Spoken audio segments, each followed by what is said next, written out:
شیخ یہ فرمائیے کہ ایک عرصہ بعد اسکول دوبارہ کھلے ہیں اور پھر بند ہو گئے، بچے اب گھروں پر ہیں، تو کیسے وہ اپنی تعلیم و تربیت جاری رکھیں؟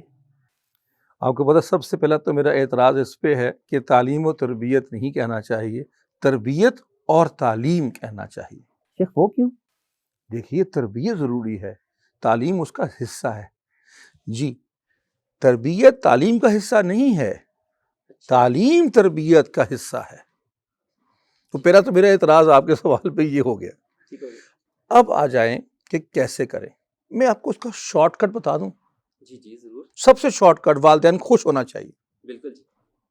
اور وہ فارمولا یہ ہے کہ والدین اس اخلاقی معیار پہ 100% خود اتریں جس کی توقع بچوں سے کر رہے ہیں۔ جو بیہیویئر، جو مینرز، جو ایٹیچیوڈ، جو ریئیکشن آپ بچوں سے چاہ رہے ہیں، آپ خود اس کی عملی نمونہ بن جائیں، آپ اس کا رول ماڈل بن جائیں۔ بچے سنتے کم ہیں، مانتے تھوڑی ہیں، دیکھتے سب کچھ ہے۔